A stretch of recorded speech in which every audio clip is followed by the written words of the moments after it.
¿Cómo están? ¿Todo bien? Frío. Siento que tengo más frío que cuando es en la noche, no sé por qué. Con las manos bien heladas y toqué. Y siguen heladas. Este mensaje lo debía haber dado antes de que se inmortalizara en internet por siempre. Ahorita van a saber por qué.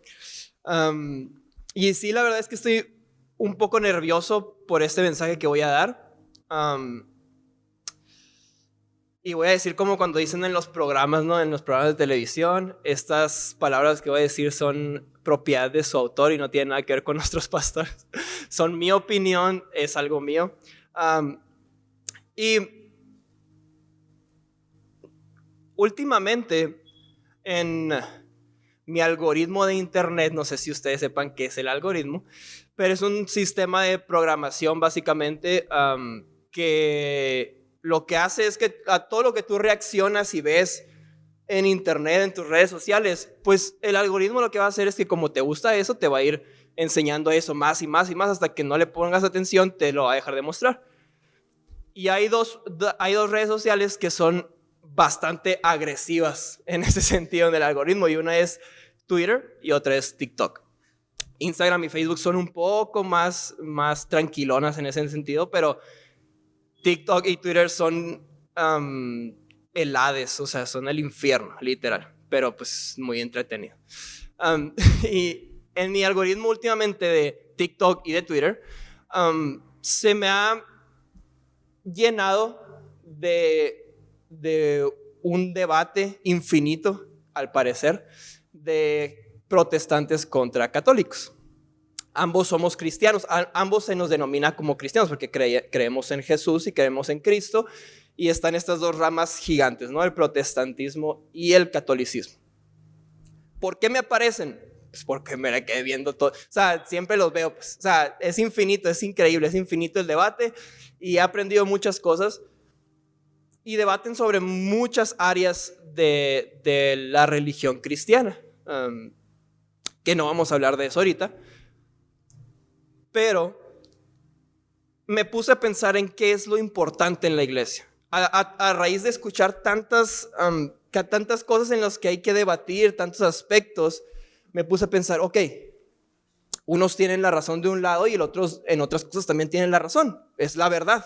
O sea, no podemos desechar todo lo de un lado y nos vamos por este otro lado, o desechar lo de los católicos porque nosotros somos protestantes, o lo de los protestantes, desechar todo y así. No sé si me di a entender, pero cada quien tiene una razón de por qué hace las cosas, y en ciertos puntos cada uno tiene una razón.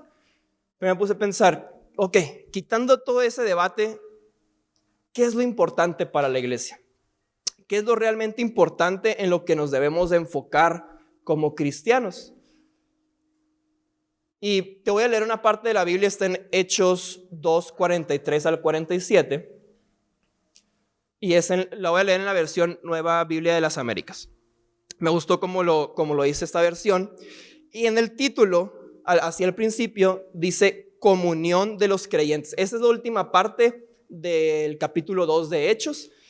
Si tú lees un poquito antes en Hechos, bueno, ¿qué estaba sucediendo? Jesús acababa de resucitar. Dice que pasó 40 días con los apóstoles, como que enseñándoles y dándoles instrucciones. 40 días. 40 días los apóstoles y Jesús platicando para ver qué rollo, ¿no? ¿Qué iba a pasar? ¿Cómo se trataba esto? ¿Qué iba a suceder con los creyentes? ¿De qué era este nuevo movimiento de Jesús? ¿De qué se trataba? Entonces, Cristo resucita al tercer día y pasa 40 días con los apóstoles para enseñarles, pues, de qué se trata el cristianismo y de qué se trata seguir a Jesús y qué va a pasar después. Luego les dice, no se vayan de Jerusalén, quédense en Jerusalén. Se quedan 120 personas reunidas, y llega el Espíritu Santo y los invade, los llena a los 120, y luego Pedro en Jerusalén hace como que la primera predicación después de que Cristo resucita. ¿Okay? Entonces los llena el Espíritu Santo y Pedro predica y da como que el porqué de Jesús es Dios, y empieza a contar toda la historia desde Adán y Eva y Abraham, y empieza a desplegar toda la ley de los profetas y la ley de Moisés. Entonces, bueno, ya sucede eso, ¿no? dice que 3,000 personas se convierten a Jesús, son convertidas y se añaden a la iglesia de Cristo. Y luego sucede esto que está aquí, en lo que vamos a leer ahorita. Entonces, Hechos 2:43 al 47. Dice, comunión de los creyentes. Pongan atención a cada palabra aquí. Y aquí explica varios puntos de lo que la iglesia, lo que llamamos la iglesia primitiva, pero es la iglesia desde el principio, y lo que creo yo, a lo que interpreto, es que tenemos que hacer nosotros hoy en día. Escucha, dice, sobrevino temor a toda persona y muchos prodigios y señales se hacían por los apóstoles. Cuando dice temor, la palabra original es admiración. ¿Okay? Todos los que habían creído estaban juntos y tenían todas las cosas en común. Vendían sus propiedades y sus bienes y los compartían con todos según la necesidad de cada uno. Este versículo parece que el cristianismo lo excluyó así, no existe. Día tras día continuaban unánimes en el templo y partiendo el pan en los hogares. Comían juntos con alegría y sencillez de corazón, alabando a Dios y hallando favor en todo el pueblo. Y el Señor añadía cada día al número de ellos los que iban siendo salvos, así dice. Y voy a empezar un poquito fuerte, pero hay una mosca aquí. A esta prédica le puse el elefante en el cuarto. No sé si tú has escuchado esa frase, pero el elefante en el cuarto es, pues literalmente es, si hay un elefante aquí, pues no lo podemos obviar, ¿estás de acuerdo? O sea, si hay un elefante en este cuarto, pues no lo podemos obviar. Es como cuando está el predicador y pues tiene la bragueta desabrochada y tú te das cuenta y dices, no puedo, o sea, qué padre lo que está diciendo, pero no puedo obviar que tiene la bragueta abajo. O cuando estás platicando con alguien y tiene un moco, por ejemplo, y tú dices, no puedo, o sea, te quiero mucho, quiero ponerte atención, pero tienes un moco, ¿sabes? Como, o sea, no te puedo poner atención suficiente. Y le puse eso porque no podemos obviar lo que está pasando en la iglesia hoy en día. Y lo que está pasando en la iglesia hoy en día, y hablo de general, no puntualizo en ninguna, no digo que ustedes como Misión Vida ni otra congregación, estoy hablando en general. Nosotros, quieras o no, y te guste o no, somos la principal piedra de tropiezo para que otros conozcan a Jesús. No es las redes sociales, no es la ideología de género, no es la política, no es absolutamente nada más que nosotros como iglesia. La verdad es que no nos hemos comportado a la altura de lo que Jesús nos demanda y a la altura de los primeros creyentes que acabamos de leer ahorita. Pero si tú te sales un poquito de la burbuja cristiana y te pones a ver lo que la gente que a lo mejor no es creyente se queja de nosotros, hay una principal por sobre todas. Y son que la gente o los pastores o predicadores o la gente que trabaja en la iglesia se han hecho ricos a través del evangelio. Y no podemos quitar ese elefante en el cuarto. Las personas que se dedican al trabajo, por así decirlo, del evangelio se han hecho ricas a través de la ideología de las personas. Han aprovechado la religión y han acumulado dinero a través de décadas, incluso siglos, y se han hecho ricos. Es la verdad de las cosas. Eso es lo que está pasando y eso es lo que las personas fuera de la iglesia están viendo.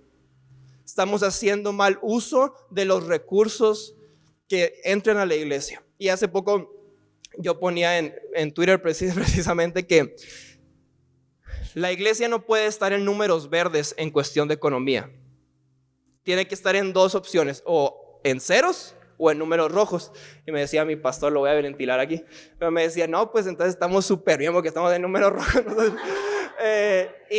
Yo sé que no era queja porque hemos visto la mano de Dios en todo lo que hemos hecho como Misión Vida.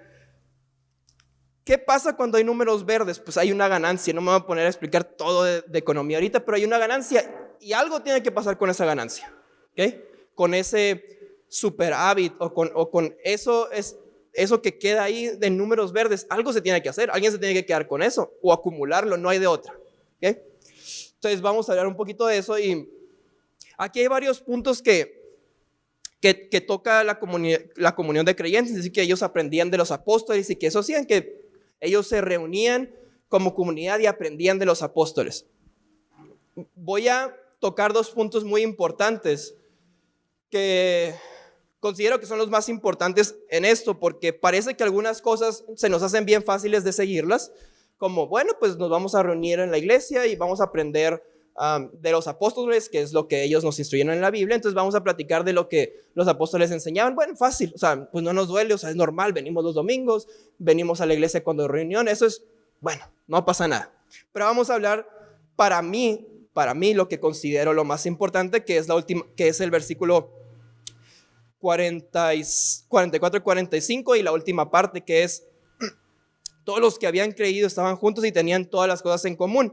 Y el 45 dice: vendían sus propiedades y sus bienes y los compartían con todos según la necesidad de cada uno.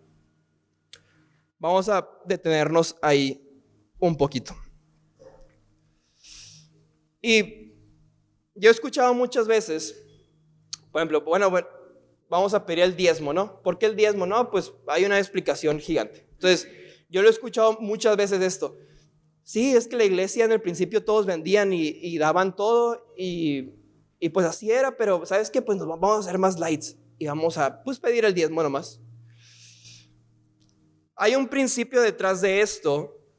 La Biblia, ¿cómo lo puedo explicar? La Biblia no nomás es la letra escrita, sino que detrás de lo que se escribe hay un principio detrás. Entonces, ¿cuál es el principio detrás de eso que estamos leyendo? Es que es esencial en la iglesia, o es parte esencial, es la iglesia, por mejor decirlo, que no haya necesidad entre sus congregantes. ¿Okay? Eso es, no es un aspecto de la iglesia, sino que la iglesia es eso. Se reúnen todos para escuchar la palabra de Dios, para hacer comunidad, pero otro aspecto importante que no podemos quitar, que es la naturaleza de la iglesia, es que suple necesidades de las personas. Y voy a hablar un poquito de ganar dinero de la iglesia. Voy a hacer un paréntesis, o es la mayor parte de la predicación aquí.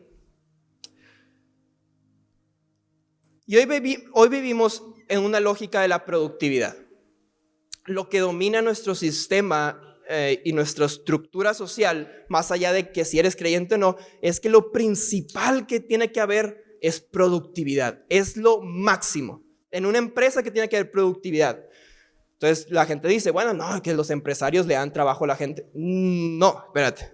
Los empresarios necesitan que la gente trabaje, pero si ellos pudieran, pues compran máquinas. Si son más productivas y más baratas, van a comprar máquinas y te van a quitar el trabajo, sino que necesitan que gente trabaje. ¿Por qué? Porque su naturaleza no es un bienestar social, sino es la productividad, punto. Una empresa tiene que estar en números verdes, punto. Su propósito principal, si hace carros, si hace comida, si hace lo que tú quieras, es la ganancia, la rentabilidad y la productividad.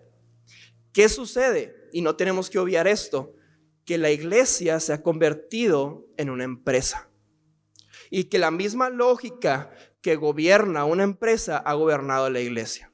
Y nuestro principal motivo es la rentabilidad y la productividad en la iglesia, que haya números verdes y que haya ganancias, ya sea en dinero o ya sea en número de personas, como quiera, pero que haya una productividad, que haya una rentabilidad. Y esa ha sido nuestra naturaleza en los últimos años y las últimas décadas, yo podría decir.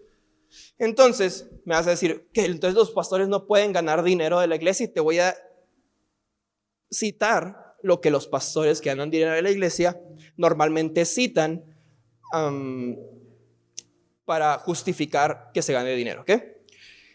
Viene en 1 Corintios 9, viene en todo el capítulo 9, pero vamos a nomás tomar un versículo porque si no pues nos vamos a ir muy largo. Y en el 1 Corintios 9:18 dice: ¿cuál es entonces mi recompensa? Que al predicar el evangelio, y este es Pablo, al predicar el evangelio pueda ofrecerlo gratuitamente sin hacer pleno uso de mi derecho, esto es muy importante, como predicador del evangelio.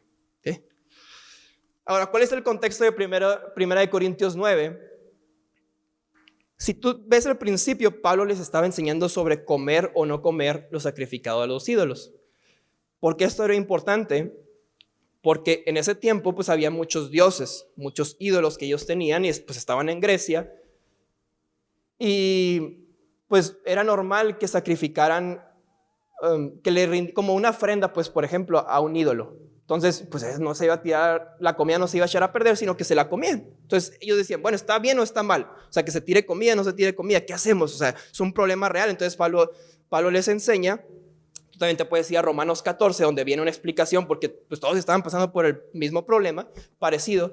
Entonces en 1 Corintios 9, Pablo les está diciendo que si es justo o no es justo comer lo sacrificado a los ídolos. Entonces Pablo les dice que si es justo o no es justo que él gane dinero de la iglesia.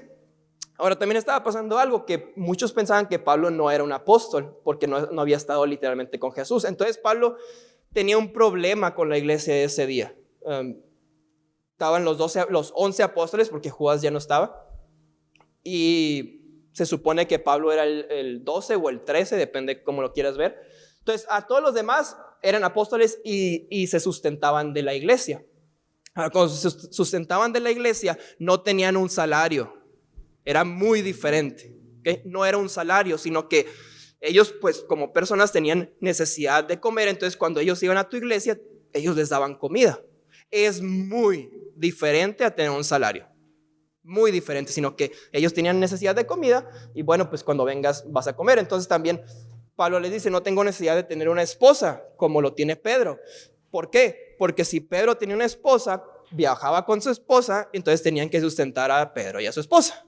Por eso está diciendo eso. Entonces está hablando de todo esto, no tengo derecho, se vale o no se vale. Bueno, porque recordemos que al principio lo más importante era la enseñanza directa de los apóstoles, porque ellos habían recibido la palabra directa de Jesús. Entonces los apóstoles eran los que tenían que ir a todos lados a enseñar. Entonces enseñaban y bueno, los que aprendían pues lo compartían así. Pero era importante que los apóstoles fueran a donde tú estabas, porque ellos te daban la palabra directa. Y por eso decir, bueno, pues tenemos que dedicarnos a esto completamente, porque tenemos la palabra nosotros 12 y tenemos que ir a compartirla, entonces pues no tengo tiempo de trabajar. Entonces Pablo dice, ¿tengo el derecho o no tengo el derecho? Entonces Pablo concluye en que él sí tiene el derecho de hacerlo. ¿Okay? Entonces Pablo dice, yo sí tengo el derecho, pero renuncio a mi derecho. ¿Por qué Pablo renunciaba a su derecho? Porque él decía que si que lo mantuvieran era ocasión de que las personas no escucharan el mensaje, él decía, yo prefiero 1000 veces que escuchen el mensaje a ser una piedra de tropiezo para alguien que va a conocer a Jesús. Escucha el principio. Tenía un derecho, según Pablo, sí, y según Pablo también los apóstoles tenían un derecho de ser mantenidos por la iglesia, porque nomás ellos podían ir enseñando. Hoy en día es totalmente diferente, lo tenemos escrito, ¿ok? Ahora, casualmente, esto era solamente para los apóstoles. Si tú lees el título de 1 Corintios 9, dice derechos de los apóstoles nomás. Hay dos corrientes en el cristianismo, si hay o no hay apóstoles hoy en día. Entonces, vamos, para acabar fácil, si un pastor cree que hoy en día ya no hay apóstoles, esto no aplica para él y no puede justificarse con esto. Punto. Porque esto nomás era para los apóstoles. ¿Ok? Entonces, si alguien cree que alguien gana dinero y cree que todavía hay apóstoles y que él es un apóstol, bueno, ahí vamos viendo si eso no es un apóstol. ¿Ok? Pero si por default él en su dogma o en su teología o en su doctrina cree que no hay apóstoles, perdóname, pero esto solamente era para los apóstoles. ¿Ok? Muy importante. No es subjetivo, no es gris, esto es para los apóstoles y punto. Se acabó. Entonces, Pablo es impresionante porque él dice, bueno, la Biblia nos enseña que él vendía tiendas, lo que sea que eso signifique, pero el punto es que era un vendedor, él trabajaba. Pablo, que había recibido directamente la palabra de Jesús cuando se encontró con él, que tenía la responsabilidad de predicar y viajar, él trabajaba. Y en un sistema que era 1000 veces difícil que hoy en día, pero mucho más difícil. Entonces Pablo decía, si yo ganar dinero de ustedes es ocasión de tropiezo, lo quito y me voy a esforzar porque amo tanto a Jesús, quiero predicar su palabra, quiero que tú lo conozcas, voy a quitar todos los obstáculos que puedan detener que encuentres a Jesús y que el mensaje sea obstruido, porque amo más a Jesús que mi trabajo como apóstol. Amaba más a Jesús que su título como apóstol, que su derecho, y él decía, voy a quitarme de mi derecho para que más personas puedan conocer a Jesús. Y si hoy la ecuación está muy simple, si hoy en día vemos en redes sociales que las personas se quejan de Jesús y de la iglesia porque los pastores se hacen ricos y ganan dinero, si amas a Jesús tienes que dejar de ganar dinero de la iglesia, punto. Porque eso lo hizo un apóstol y él concluía que tenía el derecho, pero sin embargo él amaba más el mensaje de Cristo y la conversión de las personas que lo que él pudiera ganar. No podemos seguir obviando lo que está pasando. Tenemos que entender que lo que hacemos cada domingo no es un show. No es para ganar nada. Es para que más personas conozcan la historia de Jesús. Es para que más personas conozcan que hay alguien que vino a rescatarlos y a salvarlos y a protegerlos y a amarlos. No podemos poner por encima números, no podemos poner por encima ganancias, no podemos poner por encima nuestros deseos por Jesús. Y yo sé que en Misión Vida ahorita no está pasando y no pasa, pero estamos empezando un año nuevo y que tengamos conscientes de que nuestra tarea como iglesia es suplir las necesidades de las personas. Y hay algo que me fascina en esto que estamos leyendo y está en el versículo 46. Dice, día tras día continuaban unánimes en el templo y partiendo el pan en los hogares, comían juntos con alegría y sencillez de corazón, alabando a Dios. Y esta parte es hermosa, el versículo 47. Y hallando favor con todo el pueblo. En otra versión dice, todos en la ciudad los querían. Todo el pueblo o toda la ciudad o toda la nación donde hay cristianos, ¿nos quiere? Pregúntate eso. ¿Nos quiere la sociedad que no es? Aquí no dice todos los judíos los amaban, todos los romanos los querían, todos los creyentes. No. Cualquier persona que se topara con la iglesia de Jesús en Hechos, los amaban. Porque veían que era una comunidad que no buscaba ganancias. Es más, dime dónde hay una campaña para traer a las personas a la iglesia. Aquí, dime dónde. Dime dónde ellos buscaban traer personas. O sea, dime una parte donde ellos trataban de traer personas a la iglesia. Una, y no vas a encontrar. Porque más adelante está la clave, pero quería decir eso porque la gente que se encontraba con ellos no veía una comunidad que quería convencerlos de algo. No veía una comunidad que quería demostrar que ellos tenían la religión correcta. Veían una comunidad que cada persona que llegaba veía sus necesidades suplidas, que a nadie le faltaba nada y que partían el pan todos los días, que tenían comunión, que se amaban. ¿Cómo no vas a querer una comunidad así? ¿Cómo no vas a admirar a una comunidad que hace eso? Pregúntate si como cristiano lo que estás haciendo es para que toda la ciudad nos ame. Porque es bien fácil y decimos, no, tenemos que ser diferentes al mundo. No, ¿qué comunión tiene la luz con las tinieblas, verdad? No somos para solapar absolutamente nada. Tenemos que hablar con la verdad y lo que está mal, está mal. Pero la iglesia al principio estaba tan llena de Jesús y del Espíritu de Dios que todos los querían. Ve a Jesús caminando en los evangelios. Todos amaban a Jesús. Los que querían estar contra Jesús eran los religiosos que querían demostrar que él no era el Mesías. Pero después de los religiosos, quita a los religiosos. O sea, el que le iba, Pilato le dijo, no entiendo. ¿Por qué te quieren matar? No entiendo. O sea, no hallo nada malo en ti. Pilato, el que lo condenó a muerte prácticamente, le dijo, no entiendo por qué te quieren matar.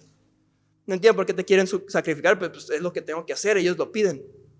Pilato, los gobernantes de ese tiempo, los enfermos amaban a Jesús. Y como ellos amaban a Jesús, cuando Jesús por medio del Espíritu Santo los inunda, la gente los amaba. Y vamos a pasar a la última parte que dice, y el Señor añadía cada día el número de ellos, los que iban siendo salvos. No dice que ellos hacían algo activamente para traer gente a la iglesia, sino que Dios mismo añadía a los que iban a ser salvos. Y está bien curioso porque un versículo anterior dice que ellos alababan a Dios y luego dice el Señor añadía. Entonces aquí está muy curioso porque cuando dice Dios, la palabra textual que está en el griego literal es Theos, que es Dios, es la divinidad suprema. ¿Okay? Pero casualmente el escritor Lucas no vuelve a poner Dios añadía, sino dice el Señor. Ahora, ¿qué es la palabra Señor? Es la palabra griega kurios. Y kurios no es la divinidad suprema, es la autoridad suprema. Y hay una gran diferencia, porque dice, alababan a Dios, a la divinidad suprema. Pero ¿quién añadía? El que tenía la autoridad suprema. ¿Quién era el único con autoridad para añadir a los que han de ser salvos? El Señor, no nosotros. Nosotros no tenemos la tarea de convencer. El que tiene la autoridad suprema es el que añadía a los que habían de ser salvos. Y cuando hay predicadores invitados a una iglesia, dicen, el tiempo de la cosecha ya viene, vas a cosechar lo que has sembrado, y lo que tienen en la mente es, vamos a llenar esta iglesia, vamos a tener 3 reuniones y viene el tiempo de la siega y vamos a llenar este lugar. Y no, ¿sabes qué es el fruto? El fruto del Espíritu Santo. Y el fruto del Espíritu Santo es que cuando nosotros como iglesia cosechemos ese fruto, es un fruto que trae amor a las personas, que trae bondad, que trae paz, que trae templanza, que trae benignidad. Ese es el tiempo de la cosecha. No vamos a cosechar personas, vamos a cosechar el fruto del Espíritu Santo. Y al cosechar el fruto del Espíritu Santo, la ciudad nos va a amar. Y al amarnos y al cubrir las necesidades de las personas, Dios, el que tiene autoridad suprema, va a confiar en su iglesia para traer a sus hijos a nosotros. No somos nosotros. Nada de lo que hagamos va a traer gente. Escúchame. Pero si compartimos, si suplimos necesidades, el que tiene la autoridad de traer gente, las va a traer. Y te voy a leer un discurso, no sé si tú viste la película de La Sociedad de la Nieve, pero hay un discurso que casi me aguanté las ganas de llorar cuando lo estaba escuchando. Bueno, si tú no sabes de qué se trata esta película, La Sociedad de la Nieve es una película que está en Netflix, que se trata de un avión de pasajeros uruguayos que se estrella en la cordillera de los Andes y quedan vagados ahí por mucho tiempo, ¿ok? No tienen absolutamente nada, es un frío terrible y están tratando de sobrevivir. Y hasta comen carne humana en el proceso porque no hay nada que comer. Y hay un discurso que está bien impresionante. Es entre uno de los que sale ahí que se llama Numa, así se llama, y otro que se llama Arturo, así es otro. Entonces dice, te lo voy a leer. Numa era alguien creyente que en escenas al principio tú lo ves en la iglesia. Entonces le dice, Numa le dice a Arturo, no pierdas la fe. Y Arturo le contesta, tuve más fe de la que tuve en toda mi vida. No te rías de mí, pero mi fe, discúlpame Numa, no está en tu Dios. Porque ese Dios me dice lo que tengo que hacer en mi casa, pero no me dice lo que tengo que hacer en la montaña. Lo que está pasando acá no se puede ver con los ojos de antes, Numa. Este es mi cielo, y señala el techo del avión, y yo creo en otro Dios. Creo en el Dios que tiene a Roberto en la cabeza cuando viene a curarme mis heridas. En el Dios que tiene Nando en las piernas para salir a caminar sin condiciones. Creo en las manos de Daniel cuando corta la carne y Fito cuando la reparte sin decirnos a qué amigo perteneció. Y así podamos comerla sin tener que recordar su mirada. Yo creo en ese Dios, creo en Roberto, en Nando, en Daniel, en Fito y en los amigos muertos. Y esta persona no se estaba dando cuenta que en el Dios que creyera en Jesús. Porque Jesús es nuestras manos.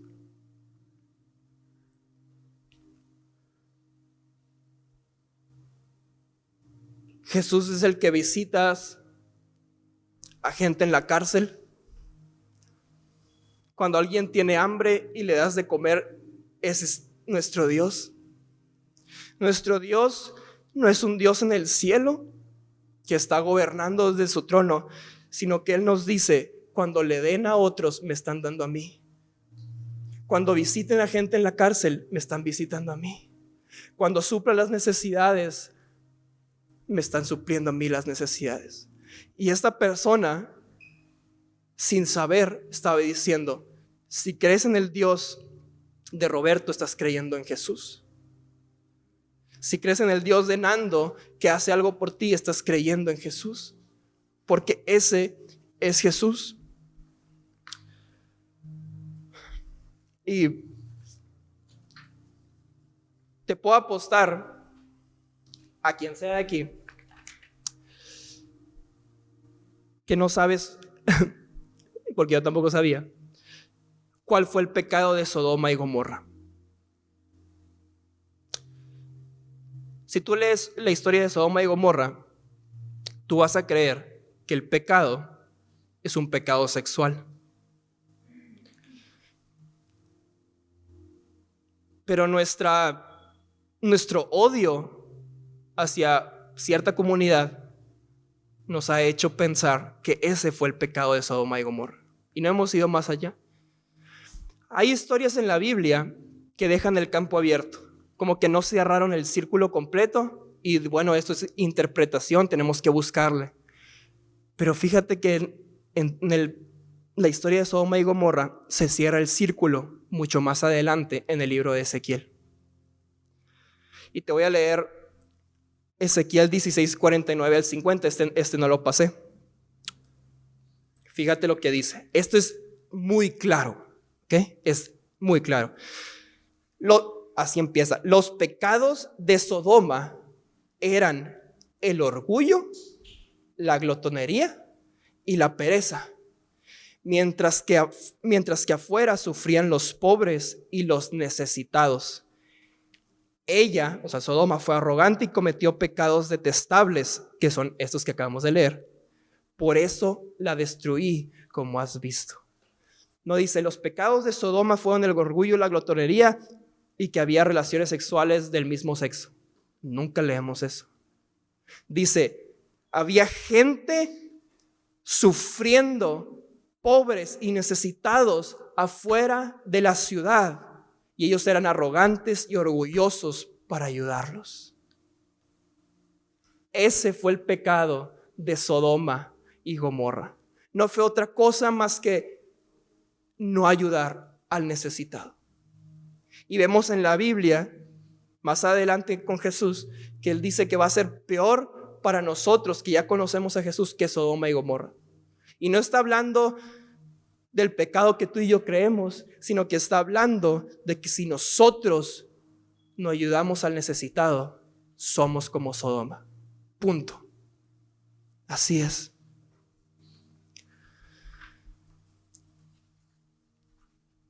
Y te voy a leer algo que escribí como conclusión final. Y resume básicamente todo lo que te he compartido el día de hoy. La voracidad de buscar más gente no es por más gente en Cristo, es por más diezmos, porque el sueldo de muchos depende de la cantidad de personas que asisten. Y si su salario ya está cubierto, necesitan darle trabajo a sus hijos y familiares. Necesitan más productividad en la empresa familiar. Y no solo eso, cuando tu sueldo y tu estilo de vida depende de lo que hablas, prostituyes el mensaje. No puedes decir nada que afecte a que la gente se vaya, porque si la gente se va, tu cartera se adelgaza.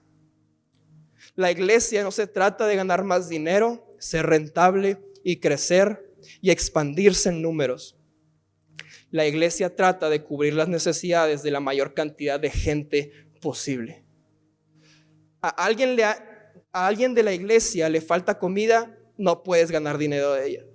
A alguien de la iglesia le falta buena educación, no puedes ganar dinero de la iglesia.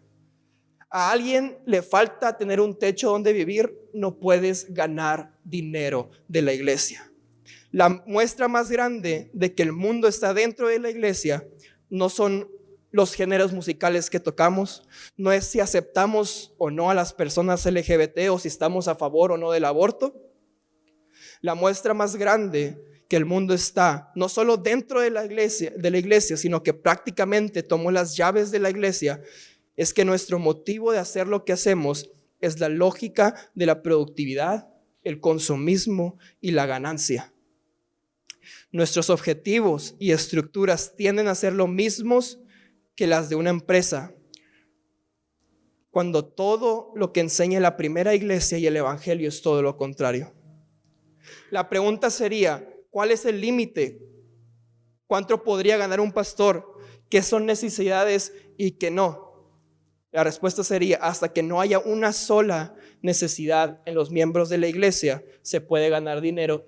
Y yo añadiría que ni siquiera así. Amar el mensaje de la cruz es despojarnos de nuestros derechos, al igual que lo hizo Jesús, al igual que lo hizo Pablo, para que otros puedan conocer de su amor. Cuando vemos a Jesús, algo que Pablo describe de Jesús en Filipenses 2, me parece, y dice que Jesús tenía todo, que era Dios en los cielos, pero que Él descendió a la tierra y se humilló, se despojó prácticamente de su derecho de Dios, que lo tiene, vino a la tierra y sufrió muerte y se sacrificó por nosotros, para que en el nombre de Jesús toda rodilla de lo que está en el cielo, en la tierra y debajo de la tierra, se doble y todo el mundo proclame que Jesús es el Señor. Iglesia, necesitamos despojarnos de lo que creemos que es nuestro derecho para que otras personas puedan conocer a Cristo, puedan conocer su mensaje, puedan obtener redención, puedan tener perdón, puedan ser sanos y sus necesidades sean suplidas. Hoy, este 2024, oro para que Misión Vida sea una iglesia como hemos tratado de ser, y yo estoy consciente de eso, de suplir necesidades lo más que podamos, de despojarnos de nuestro derecho para que alguien se pueda sentar aquí, para que alguien pueda escuchar de Jesús, de quitar todos los obstáculos que pueda haber para que gente conozca a Cristo.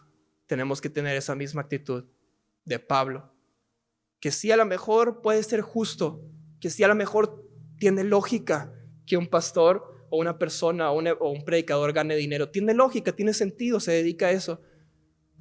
Pero si es un obstáculo, preferir el mensaje de la cruz que nuestro beneficio propio. Vamos a hacer una oración para terminar. Y Jesús, te damos gracias. Gracias por tu palabra, gracias por tu amor. Gracias por la obra que has hecho en nosotros. Te pedimos que podamos ser una iglesia que supla necesidades. Que podamos ser una iglesia que ponga sobre todas las cosas el mensaje de la cruz, el mensaje de amor, de redención y de gracia que has traído para nosotros. Queremos ser la iglesia que enseña tu palabra, que hace prodigios, milagros, que la ciudad nos voltea a ver con admiración, con amor, y que aquellos que sean añadidos encuentren un oasis, no solo de suplir una necesidad espiritual, sino una necesidad física. Que nos des las herramientas para suplir las necesidades de cada uno que está aquí, Señor. En el nombre de Jesús. Amén.